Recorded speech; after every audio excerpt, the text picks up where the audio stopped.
28 में रतन सिंह मारा गया। इसीलिए रतन सिंह के बाद में 1531 से लेकर 36 जिस शासक का टाइमिंग है वो है राणा विक्रमादित्य। राणा विक्रमादित्य अल्प आयु में राजा बना था और हमने अभी तक ये पढ़ा है कि ये जो राणा विक्रमादित्य है, राणा विक्रमादित्य, इनका जो टाइमिंग है वो 1531 से लेकर 36 अल्प आयु के अंदर शासक बने।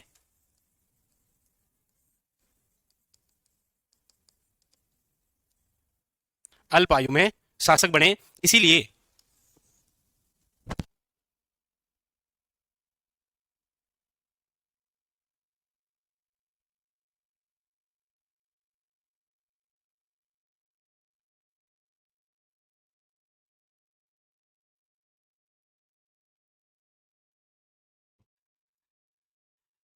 अल्प आयु में शासक बनी।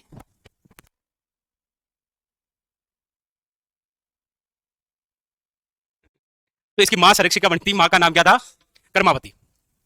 इसीलिए जब इसकी मम्मी संरक्षिका थी, ये स्वयं अल्प आयु में राजा बना, इसलिए गुजरात के जो बहादुर शाह है उनका आक्रमण हुआ। गुजरात के बहादुर शाह, गुजरात के बहादुर शाह, आपने हेडिंग यही लगा रखी है क्या? ये इसके आगे कुछ नहीं लिखा, ये हेडिंग लगा, ठीक है। देखो, गुजरात के बहादुर शाह का चित्तौड़ अभियान, और इनका जो प्रथम बार जो चित्तौड़ अभियान है वो हो रहा है आपके 1533। कब हो रहा है? 1533। गुजरात का बहादुर शाह चित्तौड़ पर अभियान कर रहा है। चित्तौड़ के अंदर बैठी हुई है कर्मावती। कर्मावती को भनक लगी इस बात की कि गुजरात का बहादुर शाह यहां आक्रमण करने आ रहा है। तो यस, नहीं आ रही, नहीं नहीं,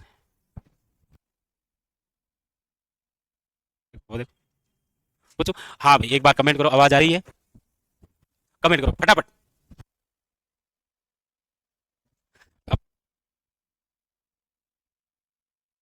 तो प्रथम बार जब इनका चित्तौड़ पर अभियान होता है 1533 में, तो कर्मावती को यह भनक लगती है कि गुजरात का बहादुर शाह सेना लेकर आ रहा है। कर्मावती नहीं चाहती कि युद्ध हो, क्योंकि बेटा अभी छोटा है, राजा बना ही है अभी। इसीलिए गुजरात के बहादुर शाह का ये जो अभियान है, इस अभियान के तहत होता क्या है? इस अभियान में यह होता है कि कर्मावती द्वारा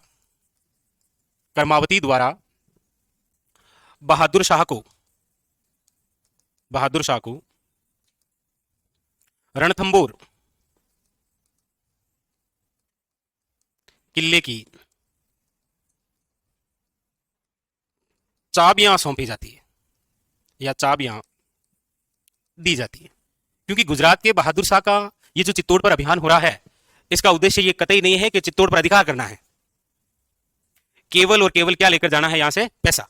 इसीलिए कर्मावती द्वारा बहादुर शाह को रणथंबोर किले की चाबियां दी जाती है और गुजरात का जो बहादुर शाह है ये पैसे लेता है और यहां से चला जाता है। तो ये इसका पहला अभियान था यहां पर। बस इतनी सी बात है। ये बात है 1533 की, याद रखना। चलो, आ रही है ना? बस कोई दिक्कत नहीं, आऊंगा।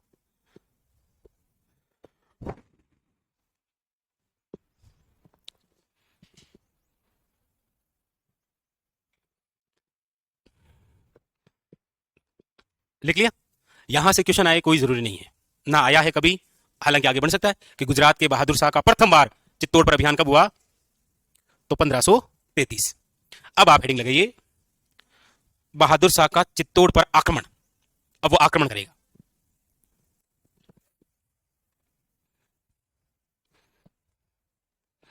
लिख लिया ना सबने? चाबियां सौंप दी? ठीक है।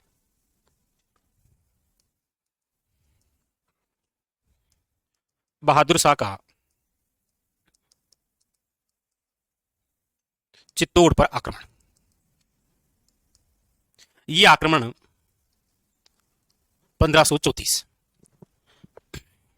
और गुजरात के बहादुर शाह का ये जो आक्रमण हो रहा है 1534 के अंदर, इस समय चित्तौड़ का शासक कौन है? याद रखिएगा, चित्तौड़ का शासक है विक्रमादित्य, और बहादुर शाह जो है ये गुजरात का शासक। तो ये गुजरात का शासक, चित्तौड़ का शासक कौन? विक्रमादित्य। इस आक्रमण के तहत याद रखिएगा, जो हाड़ी रानी है कर्मावती, इस कर्मावती द्वारा, यह घटना है 1534 की। उधर हम दिल्ली की ओर चलते हैं तो मुगल काल की शुरुआत कब होती है? मुगल काल की शुरुआत कब होती है? सीधा वन लाइनर क्वेश्चन है और कोई नहीं है, बस इतना ही क्वेश्चन है।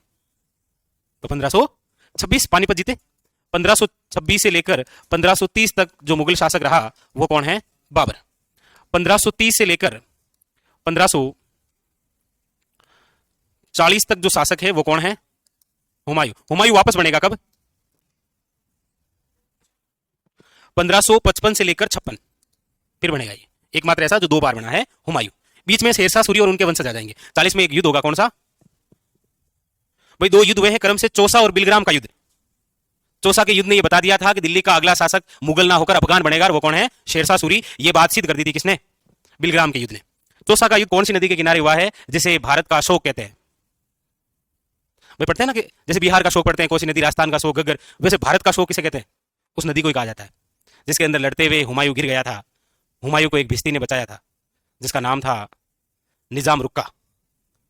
तब हुमायूं ने कहा था यदि भविष्य में वापस कभी राजा बना तो एक दिन का दिल्ली का राजा बनाएंगे, और उसे बनाया, और उसने चमड़े के सिक्के चलाए। उस नदी का नाम क्या है जिसे भारत का अशोक कहते हैं? बता देना इस शो के अंदर कल वापस 4:26 पर। ठीक है, तो इस समय कौन है मुगल शासक? हुमायूं। यानी जिस समय हम 1534 के अंदर चित्तौड़ के अंदर विक्रमादित्य और गुजरात के बहादुर शाह का आक्रमण हो रहा है, उस समय दिल्ली का कौन है? हुमायूं। अच्छा, इससे पहले आपने पढ़ा है कि बाबर ने चित्तौड़ के शासक सांगा से युद्ध किया है, और ये जो कर्मावती है ये सांगा की ही क्या है? पत्नी तो है भाई। सांगा की पत्नी है कौन? कर्मावती। इसी कर्मावती को इसी बाबर ने युद्ध के बाद में बेटी कहकर क्या किया था? संबोधित। इसीलिए गुजरात के बहादुर शाह का जब आक्रमण हो रहा है वापस, तब ये कर्मावती है जो बाबर के पुत्र यानी कि हुमायूं को राखी भेजकर सहायता मांगती है। कर्मावती द्वारा राखी भेजकर हुमायूं से सहायता मांगी, लेकिन हुमायूं तो नहीं आया ना। हुमायूं दिल्ली से निकला था, लेकिन बीच के अंदर सहज धर्मी लोगों ने इसे रोक लिया और कहा कि तू अपने ही धर्म के एक बंदे के खिलाफ लड़ने जा रहा है। ये समझ नहीं पाया कि मुझे करना क्या है, इसलिए ये आ नहीं पाया। यदि ये हुमायूं यहां आ जाता तो इसकी गद्दी वापस कभी नहीं जाती, क्योंकि जब शेरशाह सूरी इस पर आक्रमण करता है ना, तो इसकी सहायता के लिए कोई नहीं आता है। हालांकि हुमायूं वे मुगल शासक है जिसने अपना पूरा प्रशासन अपने पिता के कहने पर पूरे भाइयों में बांटा था। हुमायूं 4 भाई थे, हुमायूं, कामरान, अश्करी और हिंदाल। इन्होंने अपना पूरा साम्राज्य अपने 4 भाइयों में बराबर बांटा था, लेकिन जब इस पर आक्रमण हुआ तो कोई नहीं आया था। ये था हुमायूं। अगर ये यहां आता तो हुमायूं के समय शेरशाह सूरी का जब यहां आक्रमण होता तो विक्रमादित्य का ही भाई अगला राजा बनेगा चित्तौड़ का। कौन? उदय सिंह। और उदय सिंह के समय की वो घटना होगी। क्या पता चित्तौड़ के सैनिक सहायता पहुंच जाती वहां, लेकिन जो भी समय की बात है। तो ये नहीं आ पाया। इसीलिए याद रखिएगा, बहादुर शाह का जब चित्तौड़ पर आक्रमण होता है तब कर्मावती की सहायता के लिए एक बंदा आता है जो सांगा की सहायता के लिए भी आया था खानवा के युद्ध में, और इसकी सहायता के लिए आया था देवलिया का दीवान। और देवलिया का दीवान जिसका नाम है रावत बाग सिंह। कौन है? रावत बाग सिंह। क्वेश्चन लिखना है, खानवा युद्ध में शामिल था ये। तो ये सहायता के लिए आया और मारा गया। ये इतिहास में इसीलिए प्रसिद्ध है क्योंकि इन्होंने इतिहास में 16 अलग अलग जाति की कन्याओं से विवाह किया है। रावत बाग सिंह नाम लागे उनिया।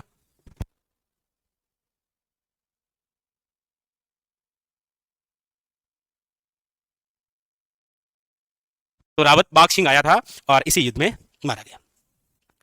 और इसी आक्रमण की वजह से कौन सा साका हुआ?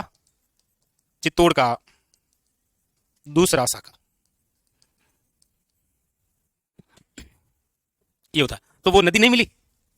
उस नदी का नाम है जिसे भारत का अशोक कहते हैं, वह है कर्माशा। हाँ जी, क्या चौसा का युद्ध कभी सुना है? किस नदी के किनारे लड़ा है? क्यों पढ़ेंगे वैसे, आपके सिलेबस में क्या मतलब, थोड़ा अपने कोई लफड़ा नहीं मांगता। ठीक है, अब राजस्थान का शो किस है? अरे वाह शाबाश, ये होती है तैयारी।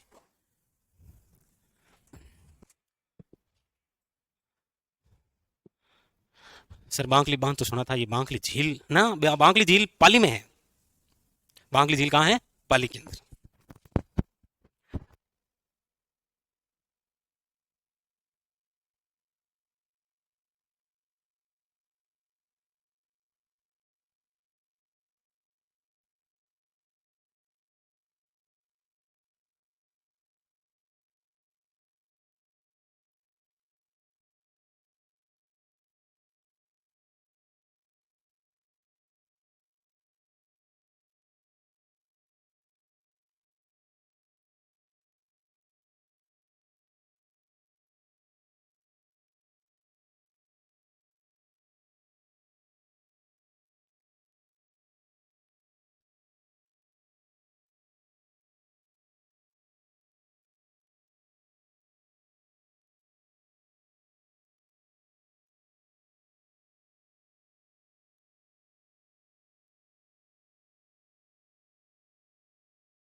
लिख लिया।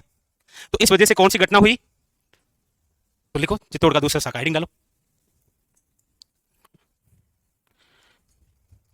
हेडिंग डालिए चित्तौड़ का दूसरा साका।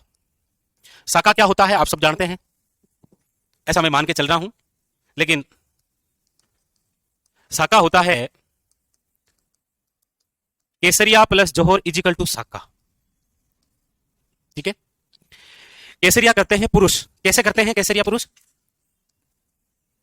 तो पुरुष जो है केसरिया कब करते हैं, जैसे साका जिस रियासत में हो रहा है उस रियासत का कोई राजा है, इस रियासत के राजा पर कोई बाहरी आक्रमण हो रहा है, तो जब बाहरी आक्रमण हो रहा है किसी राजा द्वारा इस राजा पर, तो ये राजा और अपने सारे सैनिकों को लेकर केसरिया पगड़ी धारण करता है। याद रखना, युद्ध भूमि में कौन से रंग की पगड़ी धारण की जाती है, केसरिया।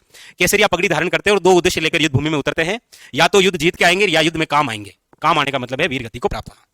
यदि बाहर से आक्रमणकारी करने वाला राजा थोड़ा शक्तिशाली है, और हमारे यहां का राजा भी शक्तिशाली है, लेकिन लड़ते लड़ते इस रियासत का ये राजा भी शहीद हो गया, सारे सैनिक भी शहीद हो गए, तो इस रियासत के राजा और सैनिक शहीद हो गए, तो फिर बची कौन, केवल महिलाएं। अब ये जो बाहरी आक्रमणकारी है ये उस किले में प्रवेश करेंगे, किले में प्रवेश करेंगे, किले के अंदर केवल महिलाएं हैं। वो महिलाएं अपने आत्मरक्षा के लिए, मान सम्मान और इज्जत की रक्षा के लिए अपने आप को आग के हवाले कर देती है, उसको क्या बोलते हैं, जोहर। वैसे हिंदुओं के अंदर जितनी आग पवित्र है उतना ही पानी पवित्र है। क्या हाथ में पानी है बेटे, गांव में सोगन तो अलग लेवल की है बेटे, हाथ में बीड़ी है तो कहता आग में बीड़ी है, झूठ मत बोली, क्यों कह सके बेटे, हाथ में चाय है, ऊपर छत है, क्यों खा सके, लेकिन पवित्र या तो अग्नि या फिर जल ही है, बाकी जगह बीड़ी हाथ में ले चाय अग्नि मान गणो ना। तो ये पुरुष और ये महिलाएं, ये जोहर होगा कि नहीं होगा ये उस युद्ध के परिणाम पर निर्भर करता है, ये उस युद्ध के परिणाम पर। यदि हमारे यहाँ के रियासती राजा जीत गए तो फिर महिलाएं कैंसिल कर देती है जोहर। ऐसी ये घटना कहां हुई है, जैसलमेर के अंदर।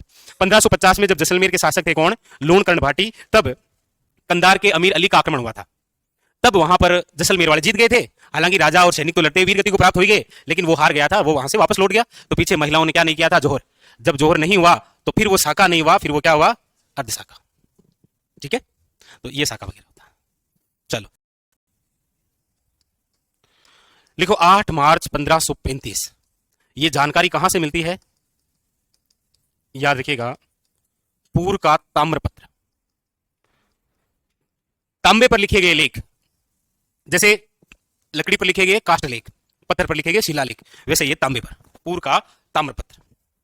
इसके अंदर जानकारी मिलती है कि ये जो दूसरा साका है कब हुआ है, याद रखिएगा, केसरिया किसने किया है, तो याद रखिएगा यहां पर जो केसरिया हुआ है रावत बाग सिंह के, यही तो थे यहां प्रमुख, और जोहर जो हुआ है वो कर्मावती के नृत्य।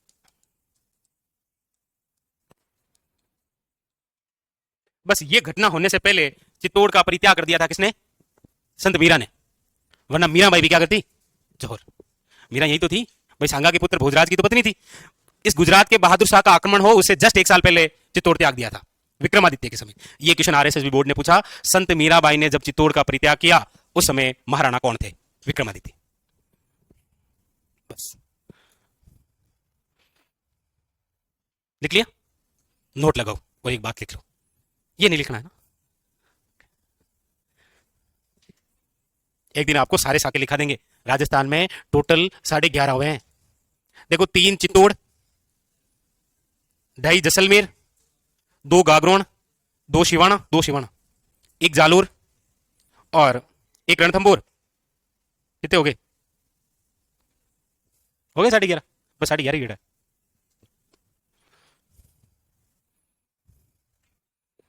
ये लिखिए, अब एक नोट करके लिखो, लिखो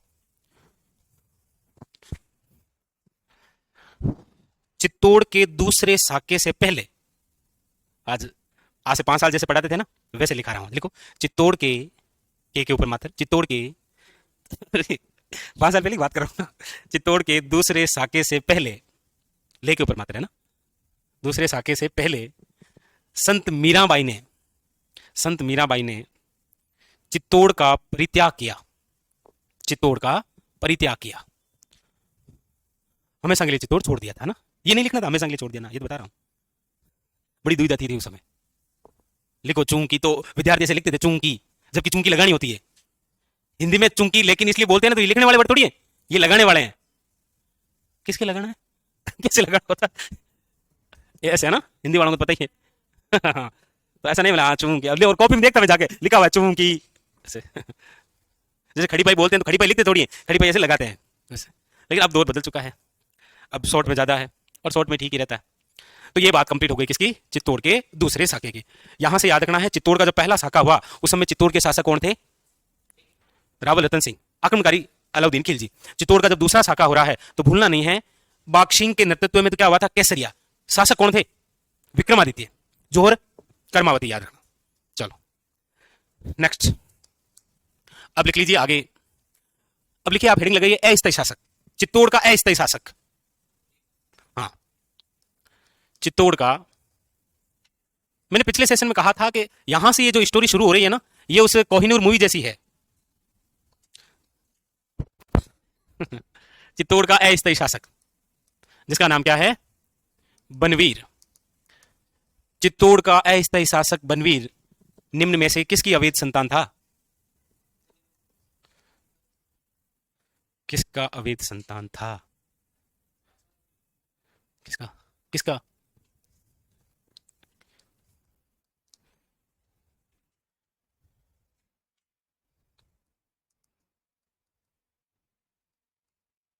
ये किसकी अवैध संतान था, तो याद रखिएगा पृथ्वीराज सिसोदिया। पृथ्वीराज सिसोदिया जिसे आप उड़ना राजकुमार पढ़ते हैं, जिसकी सबसे खूबसूरत पत्नी हुआ करती थी ताराबाई, लेकिन ताराबाई तो रूठ कर चली गई ना। उसी समय महाराष्ट्र से एक महिला आई थी जिसका नाम क्या है,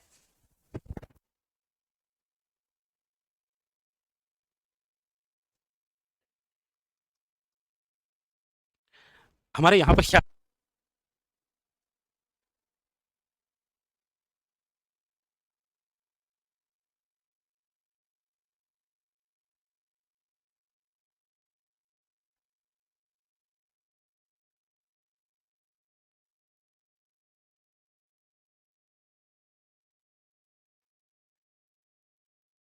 तो चित्तौड़ का अस्थायी शासक है बनवीर। इस बनवीर का जो शासनकाल है, हालांकि इसका शासनकाल तो ना तो पूछा जाता है, लेकिन याद रखना 1536 से लेकर 37, 36 के अंदर इसने स्वयं ही विक्रमादित्य की हत्या की थी, और 37 के अंदर कुंभलगढ़ किले में राज्याभिषेक हुआ था। किसका,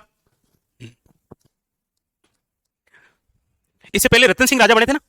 देखो, एक अभी जो आज ही चर्चा का विषय, एक बार सुनो। ये जो रतन सिंह राजा बना है ना, कौन सा, ये 28 से जो 31 बना है, 1528 से लेकर जो 31 में बना है ना रतन सिंह, इसका राज्याभिषेक कहां हुआ था, तो 1531 के बाद में चित्तौड़ के अंदर कभी भी राज्याभिषेक नहीं हुआ। आज 493 साल के बाद में आज जाकर हुआ है। सुना ऐसा, कल एक पेपर में हेडिंग थी ऐसी कि चित्तौड़ के अंदर 493 वर्षों के बाद वापस राज्याभिषेक हो रहा है। कौन बने अभी, आज ही तो बैठे हैं वो, तो 1531 में अंतिम बार किसका हुआ है, रतन सिंह का। उसके बाद में इन सब का कहां हो रहा है, आगे हम पढ़ेंगे तो कुंभलगढ़ में, वो विधायक भी है। तो बनवीर का शासनकाल लिख लीजिए 1536 से लेकर,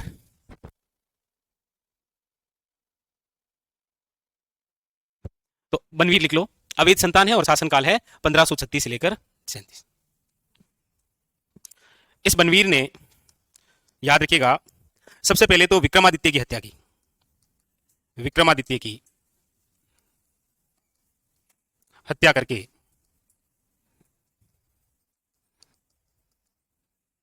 चित्तौड़ का अस्थायी शासक बना। चित्तौड़ का क्या बन गया, अस्थायी शासक।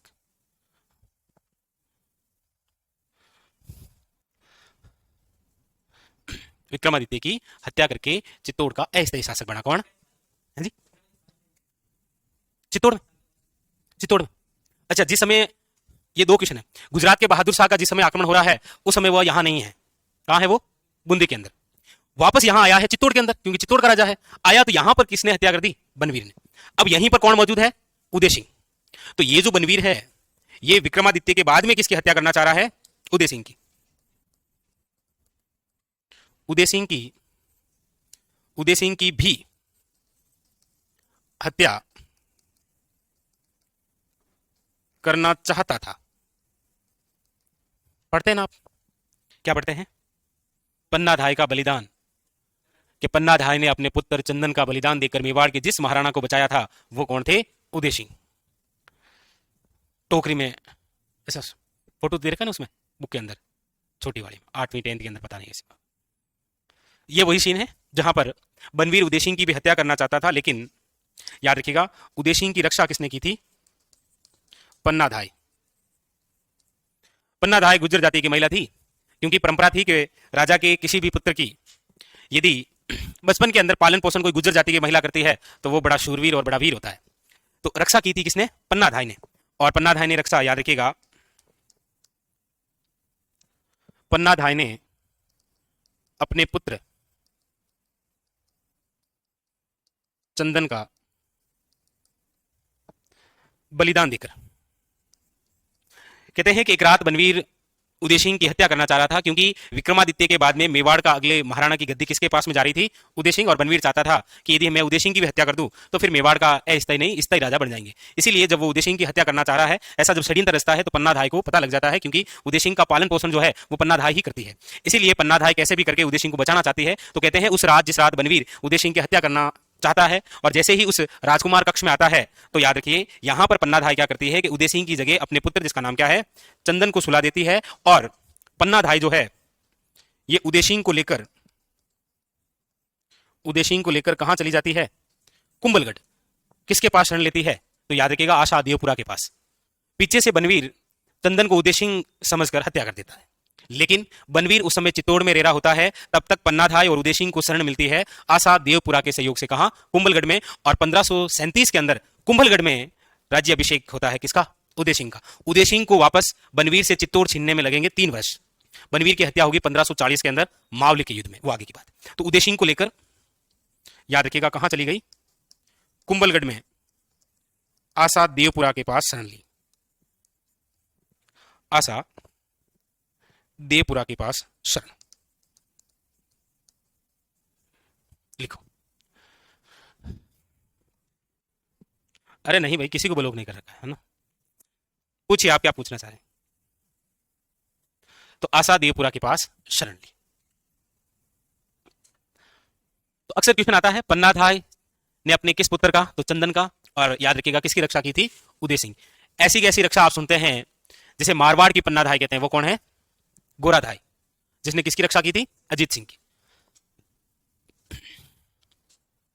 लिख लिया? अगली लाइन से लिखो।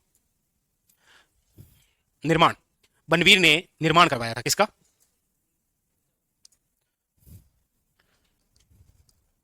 निर्माण में लिखिएगा बनवीर ने चित्तौड़गढ़ में तुलजा भवानी मंदिर का निर्माण करवाया। निर्माण। इसीलिए तो आप पढ़ते हैं कि ये जो तुलजा भवानी है ये शिवाजी की देवी है। मराठा है ना शिवाजी की देवी। और मराठा कहां पर हुए हैं? महाराष्ट्र में।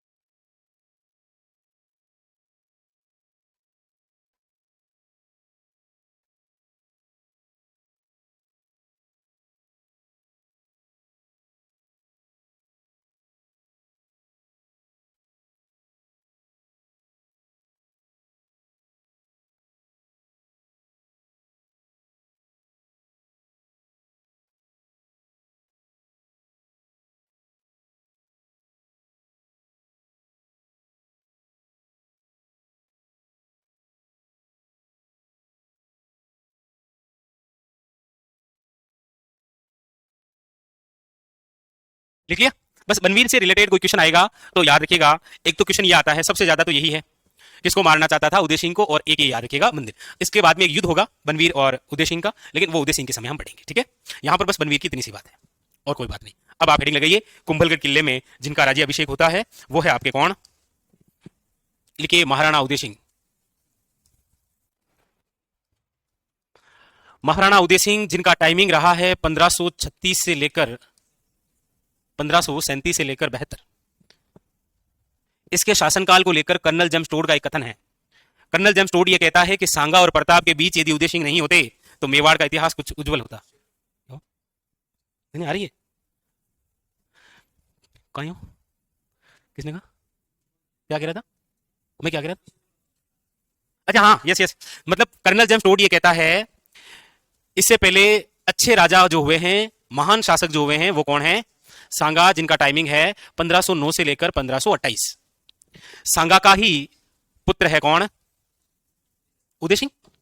और उदय सिंह का ही पुत्र कौन है? महाराणा प्रताप। और महाराणा प्रताप का जो टाइमिंग है वो है आपके 1572 से लेकर 97। टोड ये कहता है कि यदि सांगा और प्रताप के बीच में उदय सिंह नहीं होता तो मेवाड़ का इतिहास कुछ उज्जवल होता, क्योंकि उदय सिंह से पहले सांगा हुए हैं महान राजा, बाबर से युद्ध करते हैं। उदय सिंह के बाद में हुए हैं प्रताप, जो कि अकबर से सामना करते हैं। लेकिन ये शूरा वो है, जब आक्रमण होता है तो ये पहाड़ियों में चले जाते हैं। इसीलिए टोड कहते हैं कि इन दोनों के बीच में यदि उदय सिंह नहीं होता तो मेवाड़ का इतिहास कुछ और होता।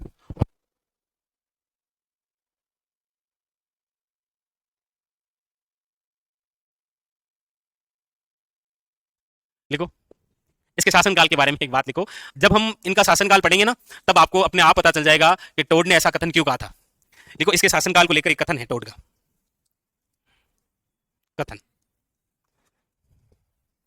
कथन है कर्नल जेम्स टोड का। कर्नल जेम्स टोड, इन्होंने कहा, यदि सांगावे प्रताप के मध्य उदय सिंह नहीं होते तो मेवाड़ का इतिहास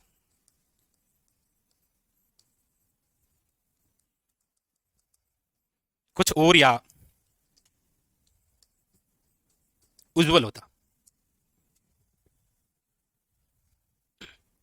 लिखिएगा।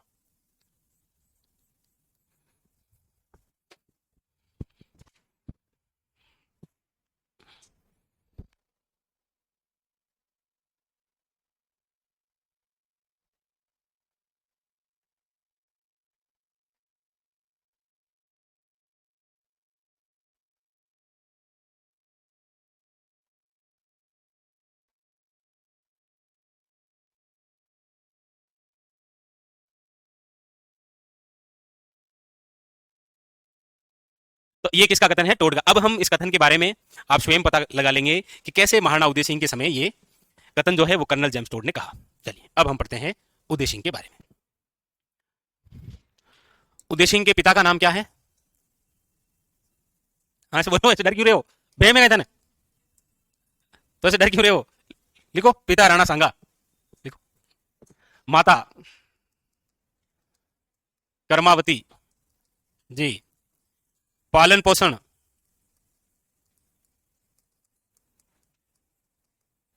पालन पोषण पन्ना धाई।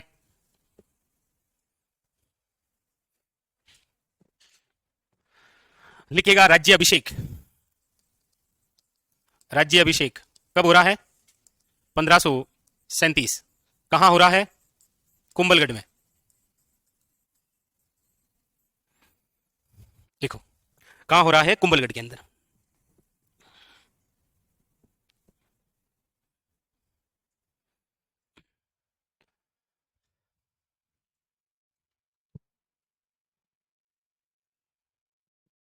लिख लिया?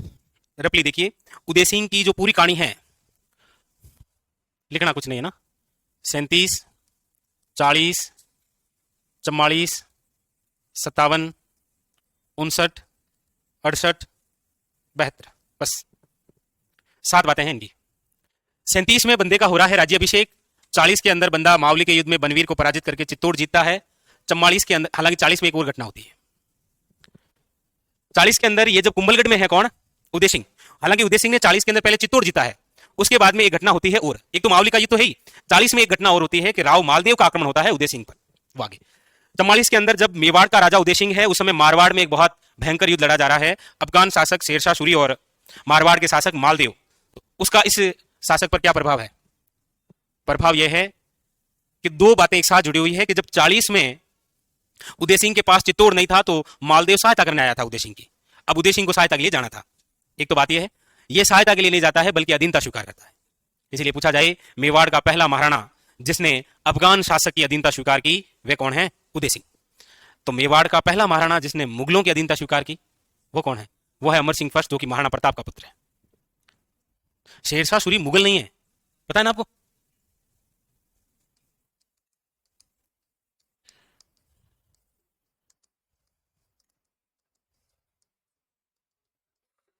शाहजहां, ये सारे मुगल शासक हैं। वो बंदा अफगान का है, वो है आपके कौन सा? शेरशाह सूरी। तो शेरशाह सूरी की अधीनता स्वीकार करने वाला मेवाड़ का जो महाराणा होगा वो होगा उदय सिंह। 44 में अधीनता स्वीकार कर लेता है। आगे हम पढ़ेंगे, वो पढ़ेंगे कि प्रताप के पुत्र जो है अमर सिंह फर्स्ट, वो एक संधि करते हैं जिसके माध्यम से अधीनता स्वीकार होती है। 1557 के अंदर एक युद्ध लड़ेंगे जिसका नाम है हरमाड़ा का युद्ध। ऐसे क्वेश्चन आते हैं। 40 में लड़ा जाएगा मावली का युद्ध, 57 में लड़ा जाएगा कौन सा? हरमाड़ा का युद्ध। 44 में करेंगे ये अधीनता स्वीकार, और 37 के अंदर इनका स्वयं का राज्यभिषेक होता है। 1559 के अंदर ये एक नया नगर बसाएंगे अपनी राजधानी के लिए, जो उदयपुर कहलाएगा। 1559 के अंदर पढ़ते, 1559 के अंदर उदयपुर की स्थापना, जोधपुर की स्थापना 1459। और 1568 के अंदर यहां पर होगा चित्तौड़ का तीसरा शाखा, अकबर का आक्रमण होगा। ये पूरा चित्तौड़ किला दो व्यक्तियों को सौंपकर चले जाएंगे पहाड़ियों में।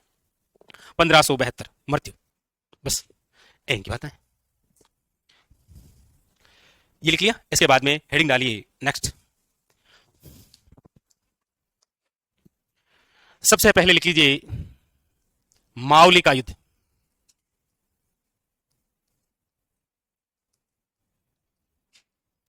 एक एग्जाम के अंदर बस इतना सा पूछा गया था कि ये जो मावली का युद्ध है, वन लाइनर नहीं पूछा था, 4 युद्ध दिए थे और पूछा था दिए गए युद्धों को क्रम से जमाइए। उसमें ये नाम था मावली, 4 युद्धों के नाम थे। जैसे नाम आ जाता है आपके सामने, सपोज दें, देखो, पगरू, मावली, हरमाड़ा, रामपुरा। दिए गए युद्धों को सही क्रम में जमाइए, जमा दो। इनमें से अभी तक तो हालांकि हमने पढ़ा नहीं है, वैसे पढ़ा है एक रामपुरा का युद्ध। कब हुआ है रामपुरा का युद्ध? बगरू हुआ है 1748 में, दो भाइयों के मध्य, 48, ईश्वरी सिंह और माधु सिंह फर्स्ट। रामपुरा लोड लेना नहीं आ नहीं, मतलब क्या कर लिया रामपुरा? आपने पढ़ा नहीं वापस ऐसे? अरे इसको तो याद ही क्या करना है, 14 का डबल 28 है, इसका क्या याद करना है? अरे सर ये तो अब देखा, आपने सोचा महाराणा मोकल जब पढ़ाया था तब लिखाया था ना, रामपुरा का युद्ध 1428 महाराणा मोकल और नागौर के फिरोज खान के मध्य हुआ। फिर 1433 में गुजरात के अहमद शाह का आक्रमण कहानी खत्म, मोकल की चाचा मेरे द्वारा हत्या, लिखा था ना। अरे ऐसे मत देखो शक की दृष्टि से।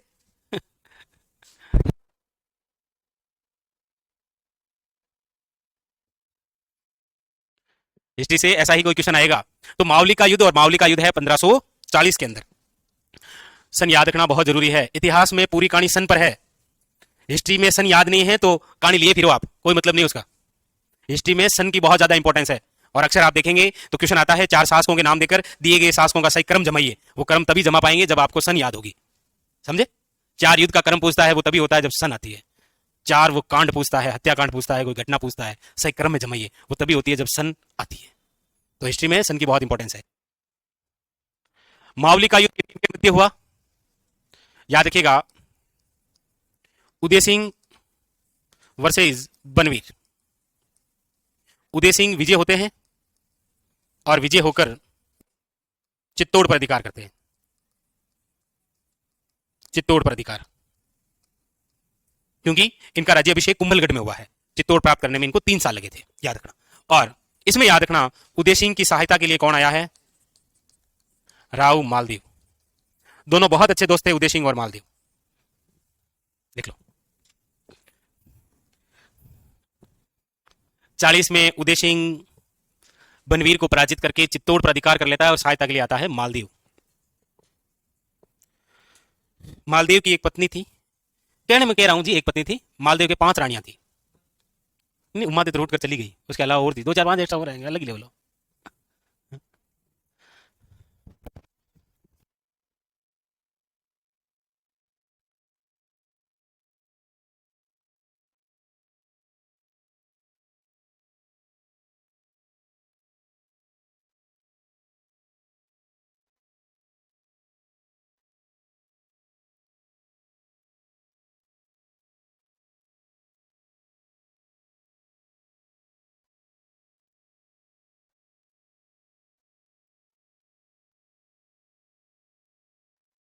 ये लिख लिया। अब एक घटना यहां पर है, लेकिन वो राव मालदेव के समय पढ़ेंगे कि राव मालदेव की एक पत्नी थी जिसका नाम था स्वरूप देवी, लेकिन उसकी बहन उससे भी खूबसूरत थी, इसलिए मालदेव चाहता था कि मैं अपनी साली से भी शादी करूं, इसलिए बताया भी था ससुर को पास में बैठ करके, देखो ससुर जी मामलो यान को है, दो ही बहना एक हाथी बेटी रहे घर में की रोड़ो गुंदे, लेकिन ससुर माना नहीं, जैत सिंह नाम था। पूरी कहानी आगे बताएंगे। तो फिर होता क्या है कि जैत सिंह जो है वो अपनी दूसरी बेटी का विवाह मालदेव के साथ करना नहीं चाहता है, इसलिए ढूंढता है एक ऐसे बंदे को है जो मालदेव को टक्कर दे सके, और मालदेव को टक्कर देने वाला कौन था? मेवाड़ का महाराणा उदय सिंह, इसलिए उदय सिंह के साथ कर देता है। उदय सिंह को पता नहीं था कि मेरे दोस्त की महबूबा है, ये ले आया। फिर उधर से मालदेव को पता लगा कि अरे वो शुरू लेगो सूरो सेना ले जानते हो 1540 में कुंभलगढ़ किले पर कौन? मालदेव। उदय सिंह बाहर नहीं आता है।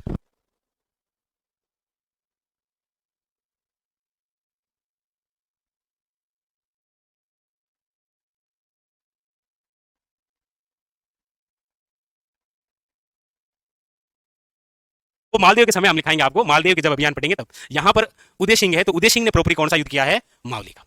नेक्स्ट लिखिएगा अगला, अगली घटना है 1544 की। नेक्स्ट 1544 के अंदर होता है, लेकिन उसका मेवाड़ से क्या लेना देना? बस वो इतनी सी बात है कि ये जो गिरिशुमेल युद्ध है ये किनके मध्य हुआ?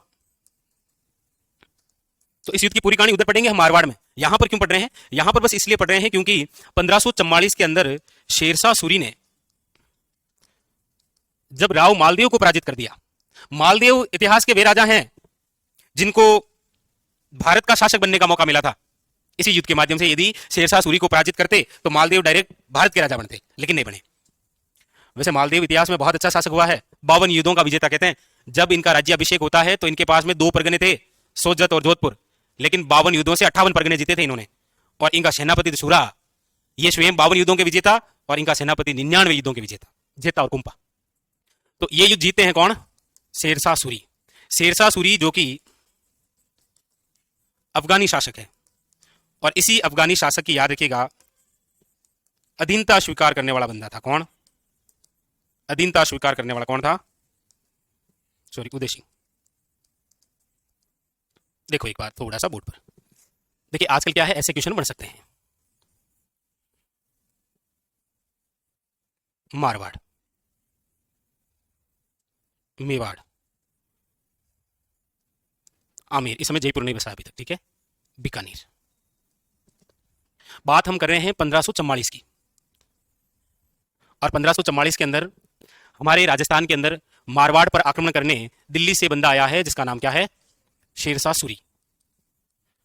क्यों आया उसकी भी एक अलग स्टोरी है कि मतलब इसको यहीं क्यों आना था। जिस समय शेरशाह सूरी 1544 के अंदर यहां आक्रमण कर रहा है, उस समय मारवाड़ का राजा है मालदेव, मेवाड़ का राजा है उदय सिंह, आमेर का राजा है रतन सिंह, बीकानेर का राजा बनने की तैयारी में है कल्याणमल। इन चारों में से एक बंदा था जिसने शेरशाह सूरी की अधीनता स्वीकार नहीं की, बाकी सबने कर ली। कौन था वो? सूरा। सूरा मारवाड़। मालदेव ने शेरशाह सूरी की अधीनता स्वीकार नहीं की थी, बाकी सबने कर ली। क्वेश्चन आएगा, निम्न में से इतिहास का वह शासक जिसने शेरशाह सूरी की अधीनता स्वीकार नहीं की। ऑप्शन आएगा कल्याणमल, रतन सिंह, उदय सिंह और मालदेव। मालदेव। तो इस समय जब ये आक्रमण कर रहा है, उस समय आसपास के सारे राजा, उदय सिंह तो उस हिसाब से कर लेता है क्योंकि मालूम है कि इसकी सहायता के लिए कोई नहीं आएगा, इसीलिए ये किसकी अधीनता स्वीकार कर लेता है? शेरशाह। और आमेर का रतन सिंह इसकी तो अलग ही स्वेग है।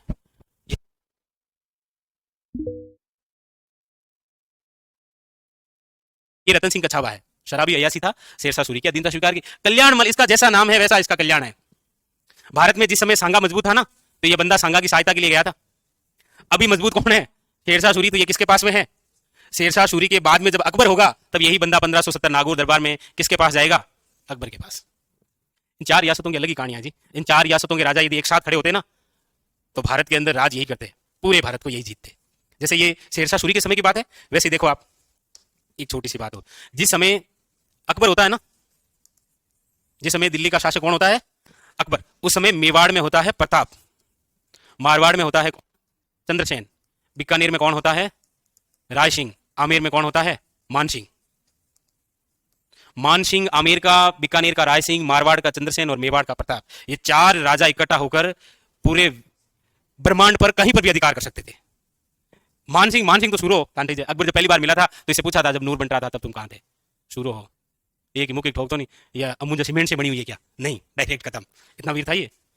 कौन? मानसिंह। मानसिंह फर्स्ट है। प्रताप आप जानते हैं, सुनते हैं। चंद्रसेन, चंद्रसेन जिसे मारवाड़ का प्रताप कहते हैं। प्रताप ने अपने जीवन में जो कार्य किए थे मुगलों के खिलाफ, वो प्रताप से पहले किसने कर दिए थे? चंद्रसेन ने। ये देख लो, चंद्रसेन की मृत्यु हो गई थी 1581 के अंदर, तो जबकि प्रताप राजा का बना है बेहतर में। तो प्रताप ने जो कार्य किए वो चंद्रसेन ने बहुत पहले कर दिए थे।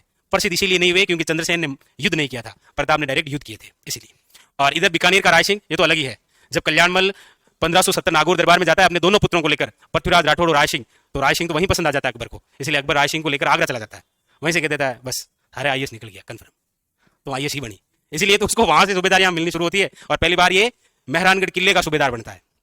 लेकिन देखो अकबर की पॉलिसी देखो, ये उत्तरी राजस्थान के अंदर सबसे वीर राजा थे, वैसे वैसे ये थे। तो इस बंदे ने क्या किया, इस मानसिंह को लगाया किसके पीछे, और इस रायसिंह को लगाया किसके पीछे? चंद्रसेन के।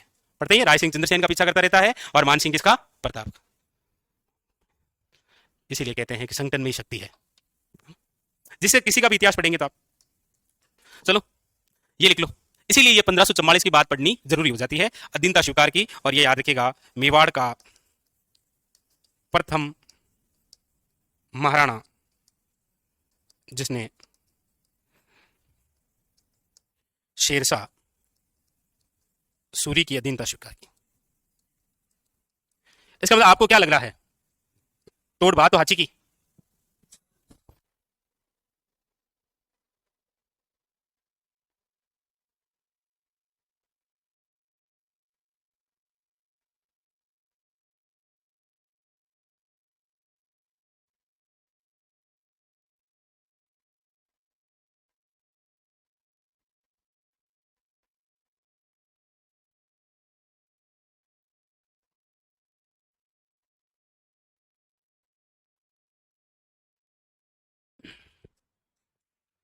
लिख लिया? चलो अब प्लान करते हैं अगले युद्ध का। अगला जो युद्ध है वो है हरमाड़ा का युद्ध। कुमश्याम मंदिर कहां है? दो है। कुमश्याम मंदिर प्रसिद्ध जो है वो चित्तौड़गढ़ में। कुमश्याम मंदिर जिसे मामादेव मंदिर कहते हैं वो है कुंभलगढ़ में। कुंभा ने बने, वो कुंभ स्वामी पढ़ते हैं आप, है ना? देखिए, चलिए अगली जो घटना है वो है, हाँ, लिखा नहीं ना? देखिए अगली घटना लिखिए 1557। और 1557 के अंदर एक युद्ध लड़ा जाता है जिसका नाम है हरमाड़ा का युद्ध। हरमाड़ा, हरमाड़ा कहां है? और योटे, मतलब जयपुर ग्रामीण मान सकते हैं आप। उसके जस्ट बाद में अजमेर की ही सीमा है आपकी। हाँ अब तो अजमेर नहीं, लेकिन पहले उधर अजमेर मेरवाड़ा रियासत, सॉरी केंद्र शासित प्रदेश आया करता था। इसीलिए जो ये जो हरमाड़ा स्थान है ये जयपुर रियासत और उधर से अजमेर मेरवाड़ा। देखो ये युद्ध जो है किनके मध्य हुआ है? उदय सिंह और हाजी खां पठान। हाजी खां पठान, ये अजमेर का।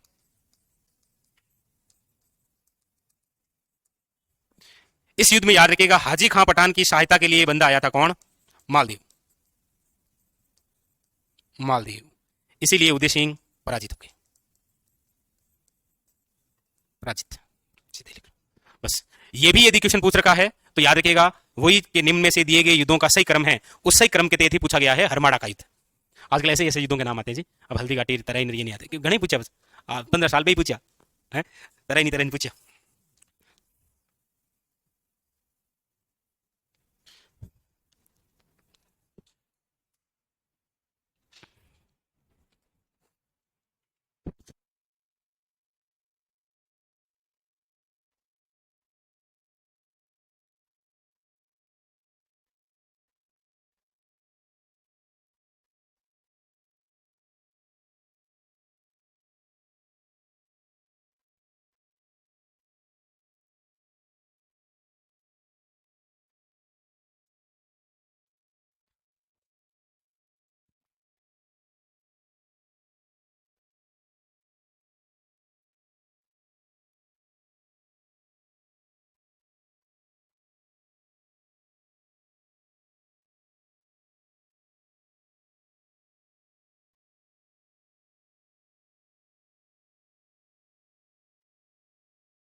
चलिए नेक्स्ट आगे।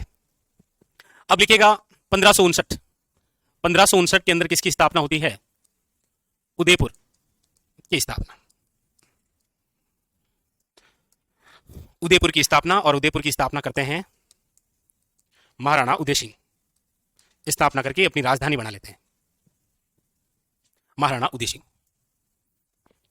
इन्हीं के द्वारा बनाया गया है क्या? उदयपुर के राजमहल।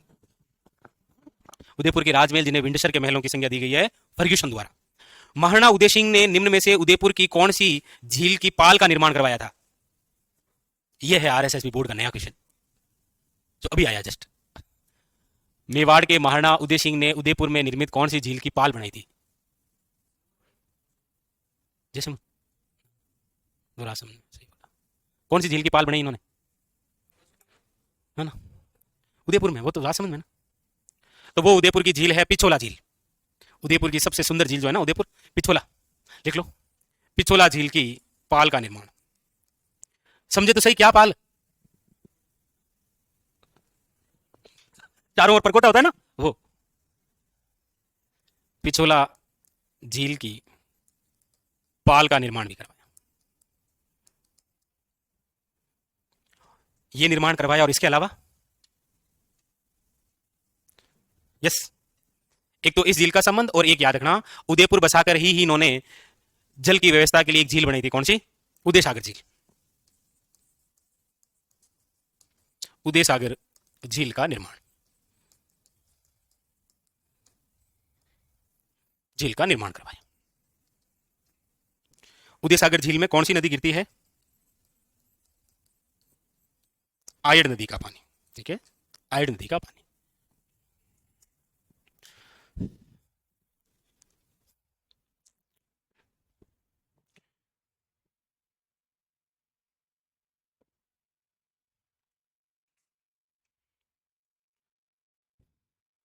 लिख लिया? अब लिखिए,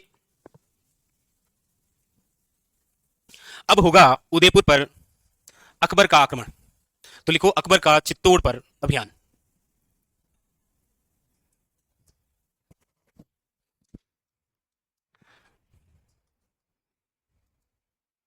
अकबर का चित्तौड़ अभियान 1567 टू 68।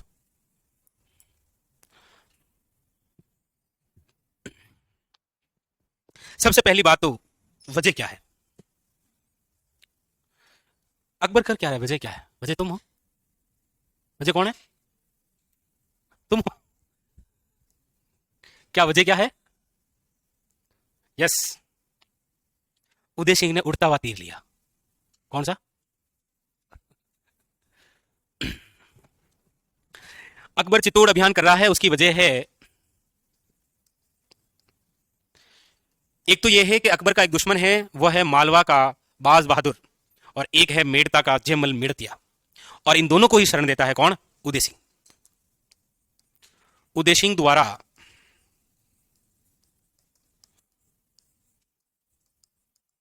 मालवा के बाज बहादुर और मेड़ता के जयमल, इन दोनों को शरण देना। उदय सिंह ने इन दोनों को शरण दी थी, याद रखिएगा। और दूसरी बात है चित्तौड़ का वर्चस्व। दूसरी क्या बात है? चित्तौड़ का वर्चस्व। चित्तौड़ का अपना एक सामरिक महत्व है, क्योंकि ये मालदेव और सॉरी मालवा और गुजरात के मध्य है। ये देखो, ये देखो, ये मेवाड़ है, इधर है आपके गुजरात, और इधर क्या है? मालवा। इन दोनों के बीच में है कौन? मेवाड़। तो इसका सामरिक महत्व भी है। और गुजरात अभियान होगा धन प्राप्ति के लिए। चित्तौड़ का वर्चस्व। अच्छा, दूसरी बात यह भी है कि अकबर गद्दी पर बैठ रहा है कब? अकबर का शासनकाल कब? अकबर गद्दी पर बैठ रहा है 1556 में, और कब तक रहेगा? 1605, 49 ईयर्स। कितने साल तक?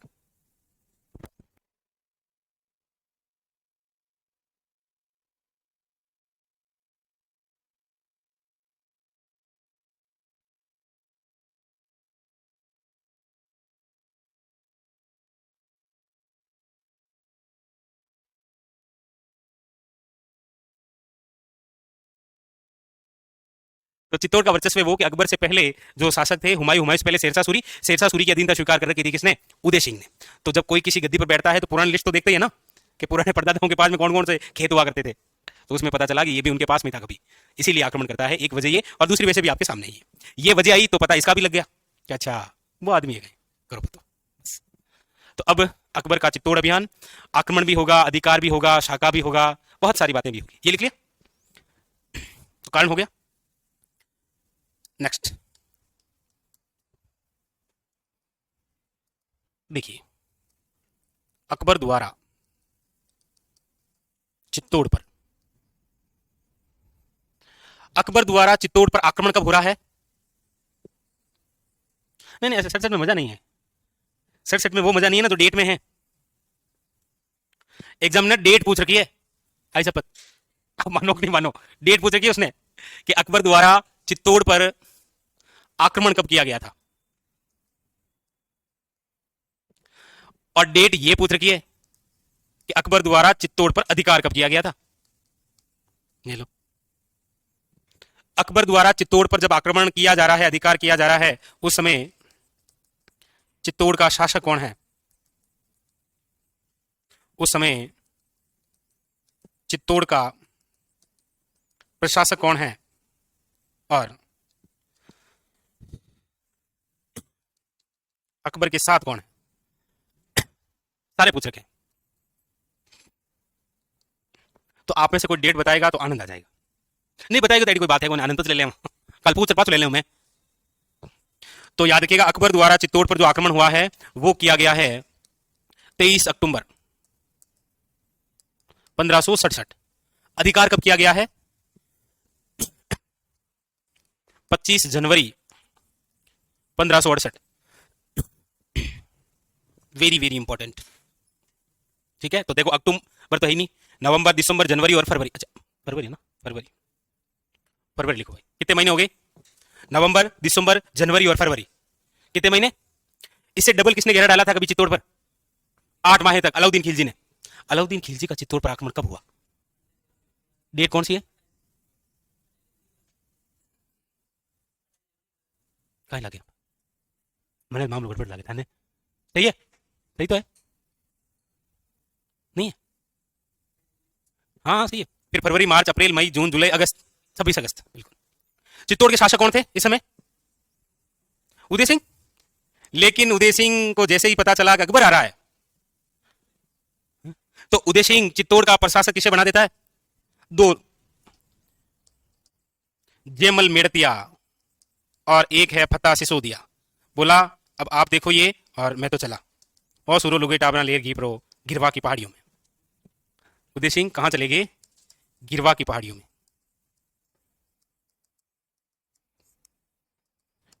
इसीलिए तो कर्नल जेम्स टोड ने वो कथन कहा था। लेकिन आज हम यहां बैठे बैठे ये कह सकते हैं कि ये तो गलत बात है, राजा को ऐसे युद्ध भूमि छोड़ के नहीं जाना चाहिए। क्या पता उस समय क्या सिचुएशन रही होगी। कई बार आपा गर्माती कोई आक्रमण कर दे, लेकिन आप सामने नहीं कर पाओ। क्यों? क्योंकि वो तो पेड़ बके 9 बजे रात को, अभी माता फोड़ी कौन करे भाई। कई बार अभी तो है ना कि गुवाड़ी में एक आदमी 9 बजे शर्ट का 2 बटन खोल आ जाओ, हिम्मत जगह है।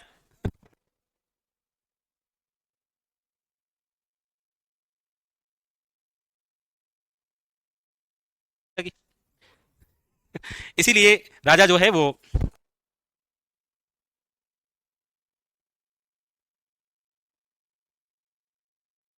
और जयमल मेड़तिया और फतेह सिसोदिया को चित्तौड़ सौंप के गए थे। इनको कहा अब आप चित्तौड़ में देखिए क्या हो रहा है। उदय सिंह तो गए गए, चित्तौड़ के अंदर मेवाड़ में जितनी जनता थी वो भी किले के अंदर घुस गई। अकबर का खौफ था ये, अकबर आया नहीं कभी, अकबर का खौफ था ये कि अकबर आ रहा है।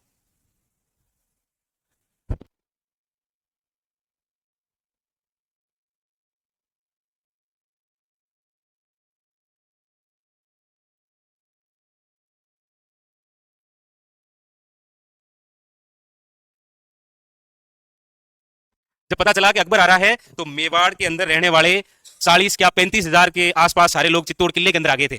वैसे भी चित्तौड़ जो किला है वो राजस्थान का सबसे बड़ा लिविंग फोर्ट है, आज भी उसमें कृषि का कार्य होता है, इतना बड़ा है वो। तो सारे सारे उसमें आ गए थे। अकबर के साथ कौन है इस अभियान पर? नहीं वैसे तो बहुत सारे हैं, लेकिन हमारे यहाँ का एक राजा है जिसकी वजह से एक घटना हो जाएगी, वो है भगवंत दास।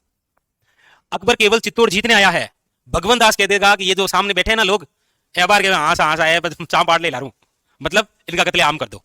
इसीलिए तो अकबर अपने एक आदेश पर चित्तौड़ के अंदर बैठे हुए 35,000 लोगों को जिंदा कटवा देगा। अब उसमें बड़े बुजुर्ग, महिला, बच्चे सब, जो कि अकबर के जीवन पर एक अमिट कलंक है, जो कभी नहीं मिट सका। यही है, और बाकी तो कुछ है नहीं इसके जीवन पर।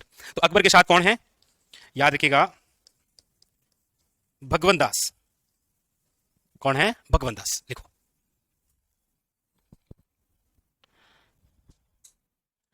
अरे बिल्कुल जरूर, क्यों नहीं, आपको क्यों नहीं सुनाएंगे, बताओ, आपको नहीं सुनाएंगे तो कहां जाएंगे। और इसी आक्रमण के तहत एक घटना होती है, कौन सी, चित्तौड़ का तीसरा साका, लिखो। इसके बाद में हेडिंग डालो, चित्तौड़ का तीसरा साका। इस युद्ध में बहुत सारी बातें हो रखी है। इस युद्ध में हम अकबर की बंदूक का नाम पढ़ेंगे, उस बंदूक से एक बंदे के पैर में गोली लगेगी, तब तक एक बंदे की मेड़ता से और एंट्री हो जाएगी, जिन्हें 4 हाथों के देवता कहेंगे अकबर। बहुत बातें अभी। अभी तो इनके भी वास्तविक नाम बताने आपको। जयमल मेड़तिया का वास्तविक नाम क्या है, और फतेह सिसोदिया का क्या है, इनके भी तो अलग अलग नाम है ना, वो सारी कहानी अभी हम लिखें। अभी केवल इतना बता रहे हैं कि इसका आक्रमण अधिकार, जो कि वन लाइनर फैक्ट बन सकते हैं, और इसी वजह से ये घटना होगी, कौन सी, चित्तौड़ का तीसरा आक्रमण, लिखो। सॉरी, चित्तौड़ का तीसरा साका लिखो। इस आक्रमण की वजह से कौन सी घटना होगी, चित्तौड़ का तीसरा साका। पहला साका कब हुआ, 1303। दूसरा कब हुआ, दूसरा 3435, वरना 8 मार्च 1535। और तीसरा हो रहा है ये, अभी कभी 67 आए या फिर 68 आए, ठीक है। तीसरा साका जिस समय हो रहा है, उस समय चित्तौड़ का शासक तो कौन है, नो डाउट उदय सिंह। उदय सिंह। आक्रमणकारी आपको पता ही है कौन है, आक्रमणकारी है मुगल शासक अकबर। इसी समय केसरिया, सॉरी, सबसे पहले केसरिया लिख दे। केसरिया किसने किया, जयमल मेड़तिया और फतेह सिसोदिया। जयमल मेड़तिया और फतेह सिसोदिया, ये दोनों ही याद रखिएगा, उदय सिंह के क्या है, सेनापति हैं ये। उदय सिंह के सेनापति हैं ये। वैसे ये रिश्ते में क्या है आपस में, जयमल मेड़तिया और फतेह सिसोदिया, आपस में क्या रिश्ता है इनका, वैसा होती सर, ये इनका आपस में रिश्ता है हाड़ो बहनी को। ये कौन है, जीजा और साला, हाड़ो बहनी, समझो ना।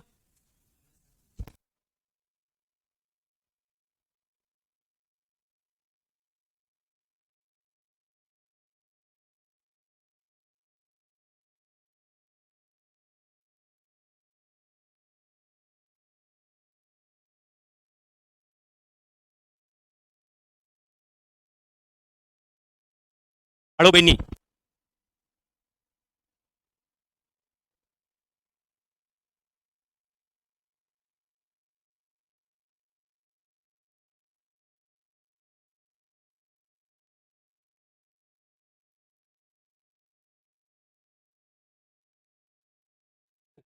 तो जयमल मेड़तिया और फतेह सिसोदिया आपस में कौन है, जीजा साला है। तो इसमें से जीजा को अपने साला कौन है, मतलब ऐसे ही, इतना कोई गहरे से क्वेश्चन नहीं आता है, क्योंकि जो जोहर करेगी ना, वो इन दोनों में से एक ही पत्नी होगी और एक ही बहन होगी।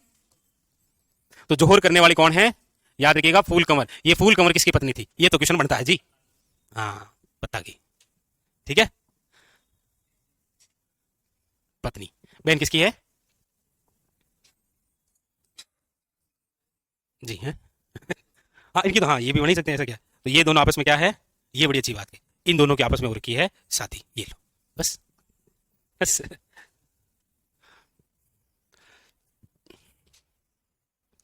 ये लो, ये इसकी पत्नी। तो चित्तौड़ का तीसरा साका, केसरिया, जोहर, आक्रमणकारी और शासक। अब हम लिखेंगे कि अकबर ने ये जो आक्रमण किया है, इस आक्रमण के महत्वपूर्ण तथ्य कौन कौन से, इस आक्रमण में क्या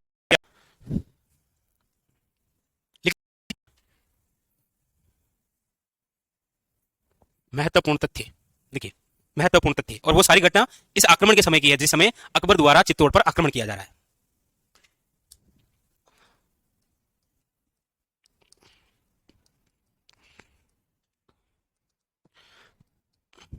अकबर, अकबर ने क्या क्या किया वो लिख लें।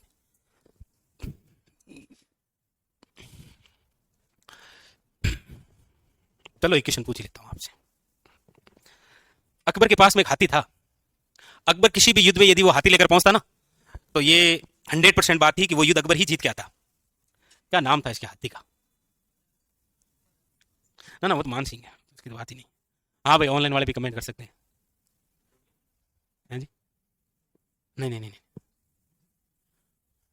थाने किंग को आवे बिल्कुल बता दो, एडो किंग नहीं, आपको जिसका आ रहा है ना वही बता दो, बंदूक लिख दे वहां, मतलब ऐसा कभी पढ़ा होता है, ऐसा कोई जरूरी नहीं है, ऑप्शन में दूंगा नहीं ना, याद आ जाएगा थोड़ी देर में, चिंता मत, आप क्या उधर उधर जा नहीं रहे हो ना, अभी आ जाएगा, चिंता, अरे नहीं, ये जो नाम लिखा है मिटा दिया ना, ये तो बंदूक का नाम है, ये तो बंदूक है, अकबर की एक बंदूक जिसका नाम क्या है, संग्राम। अब आप कहेंगे सर क्या क्या पढ़ना पड़ रहा है, हालांकि पूछा तो कभी नहीं है, लेकिन ये बंदूक इसलिए इंपॉर्टेंट हो जाती है क्योंकि अकबर के पास में जो बंदूक है जिसका नाम है संग्राम, ना ना राम प्रसाद पीर प्रसाद नहीं, राम प्रसाद तो प्रताप की था, अकबर ने नाम चेंज किया था, अकबर की जो बंदूक है संग्राम, इस बंदूक की वजह से घायल हुए थे कौन, याद रखिएगा, जेमल मेड़तिया, मतलब इनके पैर में गोली लग गई थी, पैर में गोली लगी, पैर में गोली लगी इसीलिए ये चल नहीं पा रहे थे, तभी कहते हैं कि इनके भतीजे आए, क्या नाम है, कल्लाजी राठौड़, और इनको अपने कंधों पर बैठा लिया, जो सिंगल थे सब डबल हो गए, इसलिए अकबर ने देखकर कहा था कि ऐसा बंदा जिसके 2 सिर और 4 हाथ है, एक सिर किसका हो गया, जेमल का, एक सिर कल्लाजी राठौड़ का, 2 हाथ बैंक का 2 हाथ इनका, सब डबल हो चुके हैं जी। तो घायल जेमल मेड़तिया को कंधों पर बैठाकर युद्ध करने वाले कौन थे, याद रखिएगा, कल्लाजी राठौड़,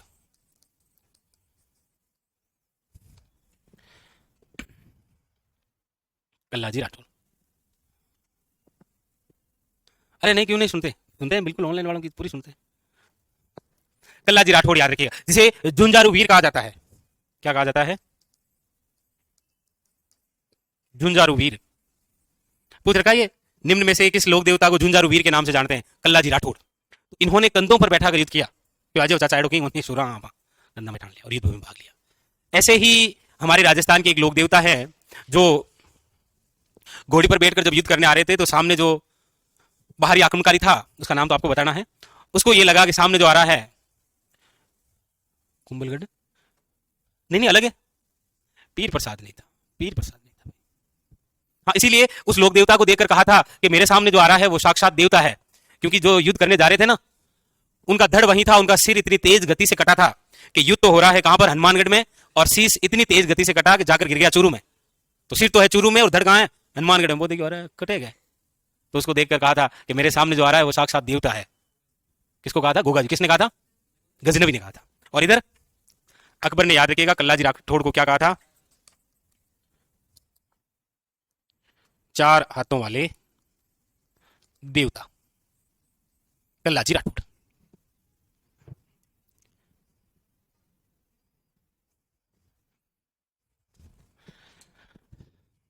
दूसरा एक और बड़ा अच्छा और बेहतरीन सा क्वेश्चन आजकल ये आने लगा है कि अकबर ने चित्तौड़ पर अधिकार करने के बाद में कौन सा सिक्का चलाया था, हाँ ये किसी पेपर में भी और आया था, सही है, और भी आ रखा है, अकबर द्वारा चित्तौड़ पर अधिकार करने के बाद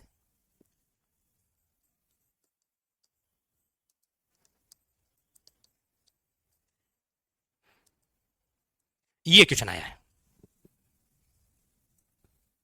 हाँ शाबाश अनिल कुमार शाबाश, ये क्वेश्चन अभी आया है किसी एग्जाम में, इसमें कब था,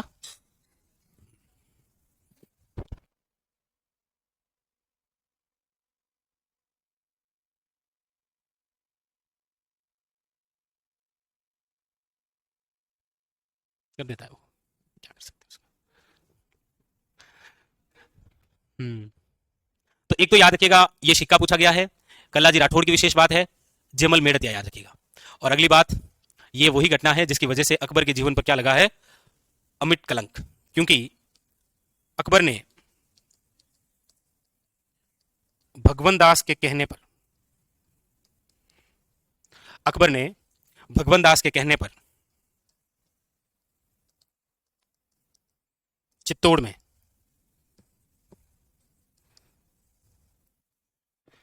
कत्ले आम का आदेश दिया था, कत्ले आम का मतलब है जो भी जिंदा दिख रहा है, चाहे महिला हो, चाहे बुजुर्ग हो, चाहे कोई भी हो, जो दिख रहा है उसकी बस हत्या कर दो, और कोष्टक में लिख लेना 35,000 लोगों को काट दिया गया, कितनी घटना थी ये? 35 के आदेश दिया, 35,000 लोगों। तभी तो जब आप पढ़ते हैं कि भगवंत दास और मान सिंह जब महाराणा प्रताप के खिलाफ अकबर द्वारा भेजे जाते हैं, तब महाराणा प्रताप इनसे मिलते नहीं है। हालांकि भगवंत दास मिले है क्योंकि बुजुर्ग आदमी हो, तो मान सिंह से नहीं मिलता है, वो इस घटना की वजह से।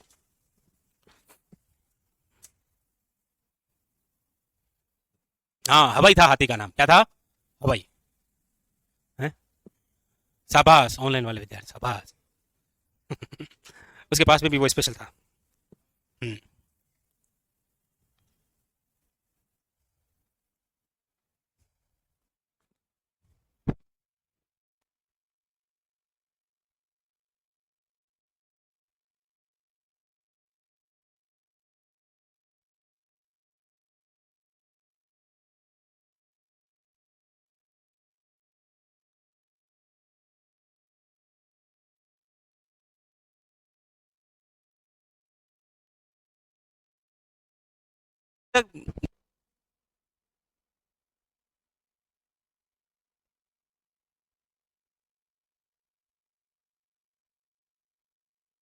लिख लो, और तो क्या है। कौन सी स्लाइड में थी? इस स्लाइड में कोई लाइन बोली थी क्या? देखना एक बार। ओहो,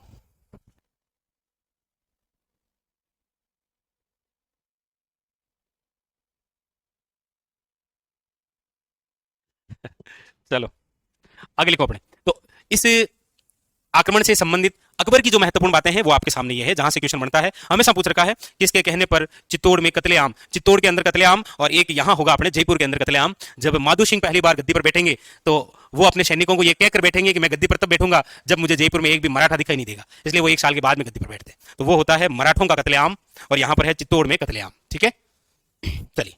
और इधर ये क्वेश्चन आ रखा है, ये सिक्के से आ रखा है, और ये तो ये तो अकबर से संबंधित महत्वपूर्ण बातें हुई। अब अगली बात जो है वो लिख लीजिए।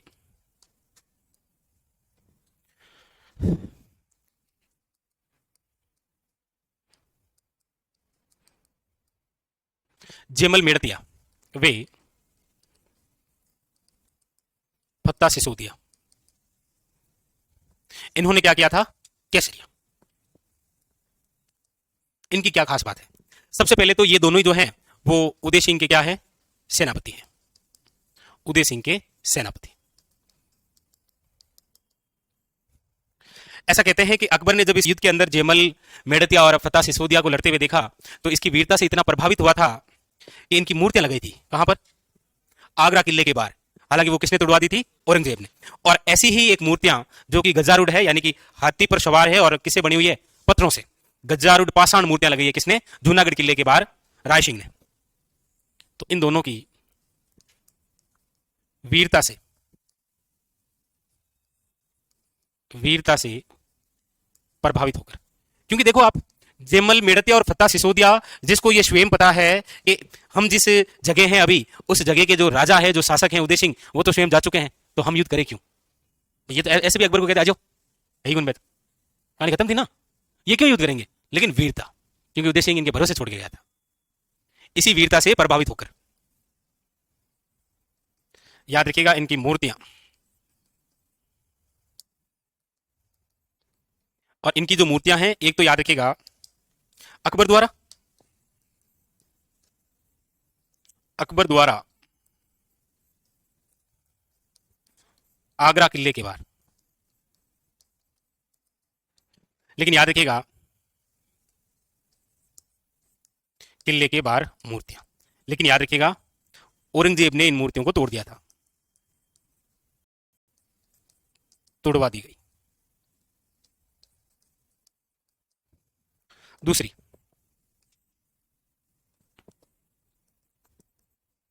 बीकानेर के महाराजा राय सिंह द्वारा गजारूढ़ पाषाण मूर्तियां, गजारूढ़ यानी कि हाथियों पर सवार है, पाषाण यानी कि पत्थरों से निर्मित है, हाथियों पर सवार और पत्थरों से निर्मित। कहां पर है ये? जूनागढ़ किले के सूरजपोल के बाहर है ना, जूनागढ़ किले में एक द्वार है सूरजपोल, सूरजपोल के बाहर। ये तो आज भी है।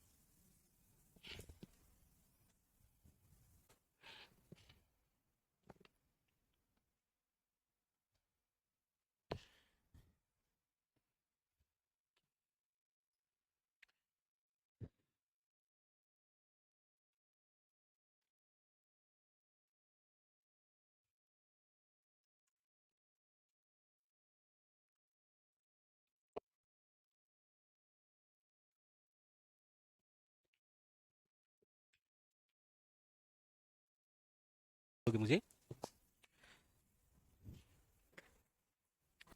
अकबर ने चित्तौड़ जीत कर किसे सौंपा था?